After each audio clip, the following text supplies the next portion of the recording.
Bonjour à toutes et à tous, ravi de vous retrouver pour ce nouveau point sur l'actualité. Nous sommes le lundi 27 juin et voici les titres.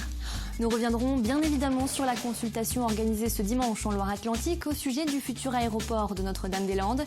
51% des habitants du département se sont déplacés aux urnes et un peu plus de 55% ont voté en faveur de ce projet. Explication dans notre édition. Cela ne vous aura sans doute pas échappé, les Bleus se sont qualifiés pour les quarts de finale de la Coupe d'Europe ce dimanche. Ils ont vaincu les Irlandais 2-1 après un début de match tendu. En Vendée, des supporters des deux camps se sont retrouvés pour cette occasion dans un pub, ambiance dans notre journal. Enfin, ce week-end, il flottait déjà un air de vacances sur le littoral. Le soleil était au rendez-vous, les températures plutôt douces. Alors, de nombreux Vendéens en ont profité pour savourer ces derniers instants de tranquillité avant l'arrivée des touristes. On ouvre donc ce journal avec les résultats de la consultation organisée ce dimanche en Loire-Atlantique. Avec 55,17% des voix, c'est le oui qui l'emporte à la question « Êtes-vous favorable au transfert de l'aéroport Nantes-Atlantique vers Notre-Dame-des-Landes ?» Les électeurs se sont mobilisés en nombre pour donner leur avis et du côté des partisans du futur aéroport, on se félicite du taux de participation. Du côté des Antilles, ils ont d'ores et déjà annoncé que la mobilisation continuerait, que la ZAD n'était pas prête d'être évacuée. Même si ce dossier épineux engagé il y a plus de 50 ans est loin d'être refermé, il semble néanmoins trouver une issue. Pierre Dalicieux. Un oui assez ferme et sans appel. Plus de 55% des voix pour le transfert de Nantes-Atlantique vers Notre-Dame-des-Landes. Une étape qui devrait, selon Manuel Valls, voir les travaux débuter en automne prochain. Aujourd'hui, ceux qui soutiennent ce projet demandent l'évacuation de la ZAD. Je demande à François Hollande d'agir vite. Agir vite, c'est évacuer la ZAD et ce sera commencer les travaux. Demain matin, je verrai en fin de matinée le Premier ministre, Manuel Valls. C'est aussi ce que je vais lui dire. L'État demande une consultation parce qu'il a quelques incertitudes par rapport au sentiment de la population dans le département. Il voit que assez largement la population s'est prononcée favorablement à ce transfert. Il est donc nécessaire, indispensable que l'état de non-droit dans la ZAD disparaisse. Les opposants au projet, eux, ne comptent pas baisser les bras. Pour eux, la ZAD doit rester occupée. Principal argument contre le résultat de ce référendum. Cette consultation n'avait pour eux pas de légitimité. Maintenant, on continue la lutte à Notre-Dame-des-Landes comme on l'a toujours menée jusqu'ici. On a passé une étape de plus pour continuer à lutter, pour faire savoir aussi quels étaient nos arguments contre ce projet. Ce n'est pas une ambiance de défaite ce soir, c'est une ambiance, on continue, on lâche rien, c'est une étape qu'on a jouée collectivement et ça n'a pas été le cas en face. Donc maintenant il y a une question de responsabilité et d'irresponsabilité de notre gouvernement qui pourrit la situation par une consultation qui n'est pas légitime. Pour la Vendée, le transfert de Nantes-Atlantique vers Notre-Dame-des-Landes n'est géographiquement pas avantageux. Cela allongerait le trajet pour se rendre à l'aéroport international le plus proche, et qui plus est, en traversant Nantes. C'est sûr que pour les Vendéens en tant que tels, puisque nous sommes en Vendée, le passage de Nantes est un passage quand même qui est relativement compliqué à certaines heures de la journée. Et s'il faut passer au pont de Cheviré, par exemple, à 1 heure de pointe, c'est quand même beaucoup moins pratique que Nantes-Atlantique. Le département qui s'est positionné en faveur du transfert de l'aéroport vers Notre-Dame-des-Landes demande depuis plusieurs années déjà une meilleure capacité de franchissement de la Loire pour faciliter la circulation en provenance de la Vendée vers ce futur équipement. Et autre résultat déterminant, celui du référendum organisé au Royaume-Uni en fin de semaine dernière. Nous vous en parlions dans notre précédente édition, le Brexit est engagé. 52% des Anglais se sont prononcés en faveur du Leave, c'est-à-dire quitter l'Union européenne. De nombreuses questions se posent à présent et le gouvernement anglais ainsi que ses ex-compagnons de l'UE ont 2 ans pour redéfinir le statut de la Grande-Bretagne sur le marché européen. Plusieurs scénarios sont envisagés et seront discutés pendant toute cette semaine. Il sera forcément question des échanges commerciaux et financiers, mais surtout de la libre circulation des personnes sur le territoire. Dans la communauté anglaise installée à Vouvant, l'annonce du Brexit inquiète et divise. Pour moi, personnellement, qui vis en France depuis 5 ans et demi, ce Brexit est très important. Je ne sais pas du tout les répercussions qu'il aura dans le futur. Tout ce que je sais, c'est que j'accueille principalement des Anglais et des Irlandais dans mon gîte. Et avec cette sortie de l'Union européenne, je ne sais pas s'ils continueront à venir. Très surpris du résultat, on pensait vraiment que le rester dans l'Union allait l'emporter. On ne peut pas trop se projeter pour l'instant, il faut attendre et on verra bien. J'ai voté pour sortir de l'Union. La Grande-Bretagne est capable de se débrouiller seule, elle l'a déjà fait il y a longtemps. J'ai fait ce choix du Brexit parce que je trouve que l'Europe n'est pas assez transparente. Je peux élire mes représentants tous les 5 ans au Royaume-Uni, alors que pour l'Europe, je ne décide de rien. On est au courant de rien, tout se fait derrière des portes fermées. Alors pour moi, on peut s'en sortir en dehors de l'Europe. Ça va être difficile, mais c'est possible. Dans l'actualité nationale à présent, revenons sur les chiffres du chômage publiés ce vendredi. Le nombre de demandeurs d'emploi a augmenté de 0,3% en France au mois de mai. Et dans l'ensemble des Pays de la Loire, même constatation avec une très forte hausse pour la Mayenne, qui a vu son nombre de demandeurs d'emploi bondir de 2,2%. Le Maine-et-Loire et la Loire-Atlantique entament, eux, une baisse de 0,2%. Enfin, dans la Sarthe, les chiffres se stabilisent depuis plusieurs mois. En ce qui concerne la Vendée, 28 380 personnes étaient inscrites à Pôle emploi en catégorie A, soit une hausse de 0,3% par rapport au mois d'avril. Dans le reste de l'actualité vendéenne, Enedis, anciennement ERDF, a réalisé il y a quelques jours un important chantier au large de Saint-Jean-de-Mont. Il s'agissait de remplacer une partie de 2 des câbles électriques permettant d'alimenter l'île-dieu, des câbles endommagés par la houle et les fonds marins. Les équipes sont intervenues directement sur site, c'est-à-dire en pleine mer, une première en France et dans le monde. C'est un chantier qu'on a commencé depuis le mois de septembre, parce qu'au mois de septembre, on a déroulé les câbles au fond de la mer et il fallait attendre des fenêtres météo très très calmes, comme cette semaine, pour pouvoir jonctionner. Donc on a commencé en septembre, on va finir demain pour un câble et on aura une autre période d'une semaine pour le second câble. Ce chantier il coûte 1,7 million d'euros. Si nous avions dû changer l'intégralité des câbles, c'était 10 millions d'euros pour un câble. Vous n'avez pas pu manquer cette information qui était sur toutes les lèvres ce dimanche soir. La France s'est qualifiée pour les quarts de finale de l'Euro 2016. Après un début de match tendu et mené par l'Irlande, l'équipe de France a finalement repris le dessus à la mi-temps, marquant 2 buts en seulement 2 minutes. Une performance saluée par les supporters de l'équipe de France qui ont tout de même eu très peur. Côté irlandais, la déception était palpable, mais comme toujours, ils sont restés fair-play. Nous étions dans un pub irlandais de Saint-Jean-de-Mont. Retour sur ce match avec Alix Lanos. Ils peuvent avoir le sourire. L'Irlande vient en effet d'ouvrir le score contre les Français. Et dans ce pub irlandais, les supporters sont aux anges. Ça se passe comme on l'espérait. On va faire un beau match contre la France et on est très content pour le moment. Côté français, les mines sont évidemment plus crispées. Ce but irlandais encaissé à la 2e minute est dur à digérer.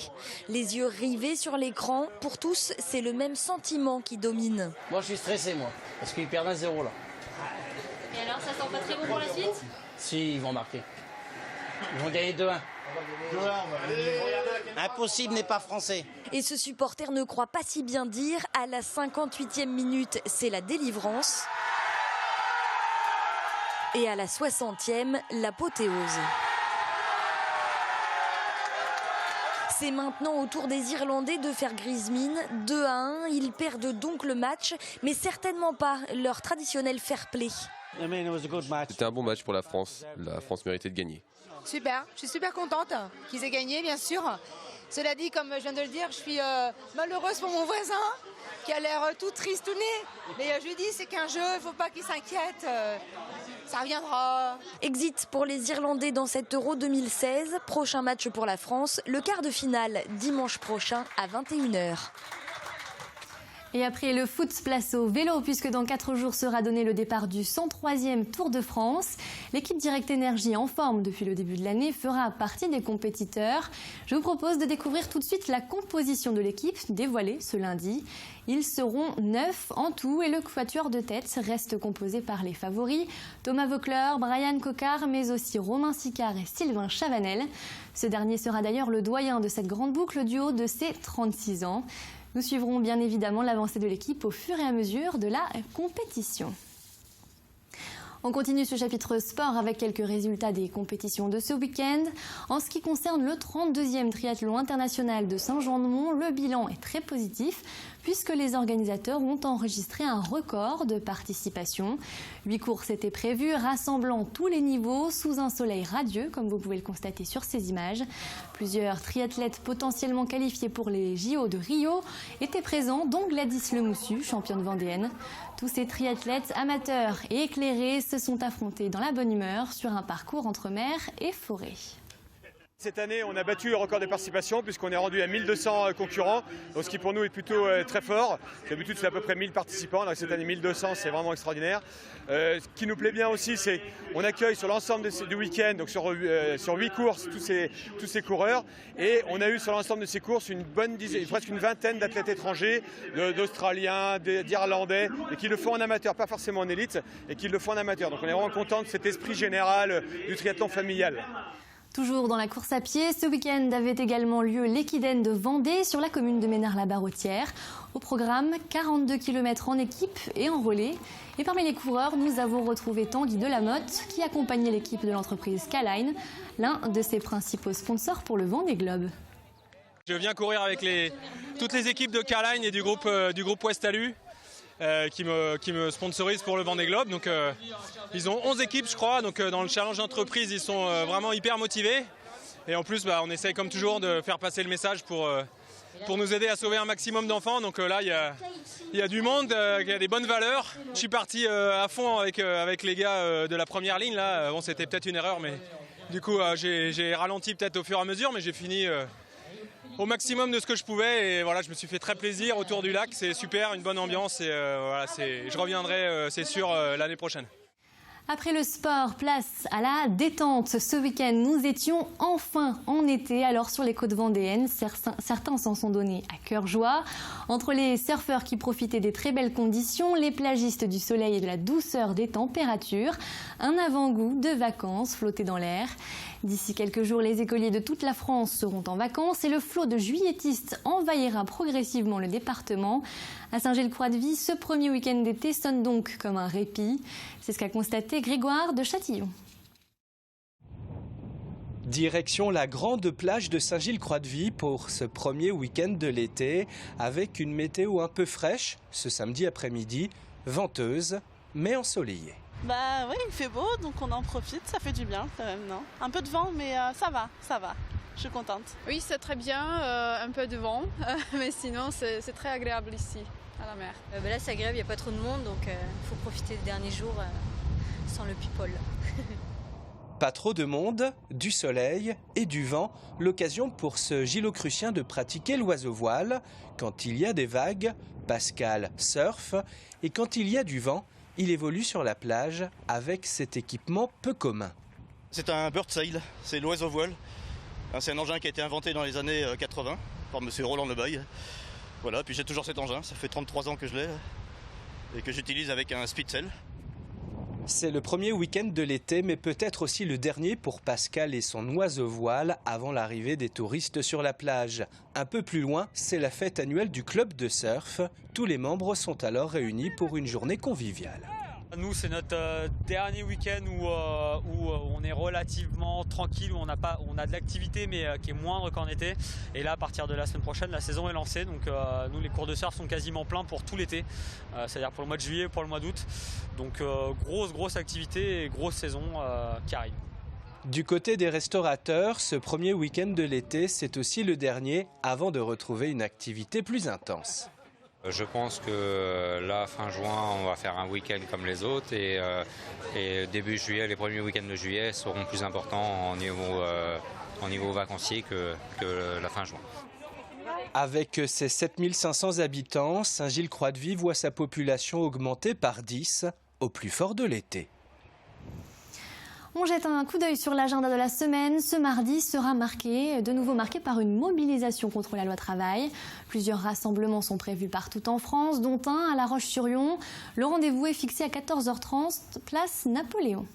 À partir de jeudi, les festivités de Poupée commencent. Pendant 3 semaines, de nombreux artistes succéderont sur les scènes de la vallée de Poupée pour le plus grand plaisir du public. Cette année est assez particulière pour les organisateurs puisque le festival musical fête ses 30 ans.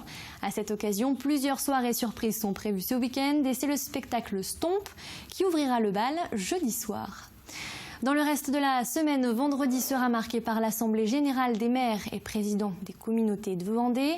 Au programme, des discussions avec les différents élus locaux et régionaux, la présentation des nouvelles modalités d'accompagnement des collectivités territoriales en lien avec la contractualisation avec les territoires. Nous aurons bien évidemment l'occasion d'y revenir. Enfin, samedi sera marqué par un événement sportif très attendu des passionnés de cyclisme, le lancement du Tour de France. Je vous en parlais il y a quelques instants, l'équipe Direct Énergie a été dévoilée ce lundi matin et promet de belles performances. Enfin, on l'espère. On regarde tout de suite la météo de ce mardi. Au programme, un ciel nuageux et quelques pluies. Côté température, pas très chaud pour la saison avec seulement 11 degrés le matin. Le bulletin météo complet présenté par Armelle Pavageau arrive tout de suite après ce journal. C'est la fin de cette édition, merci de l'avoir suivi.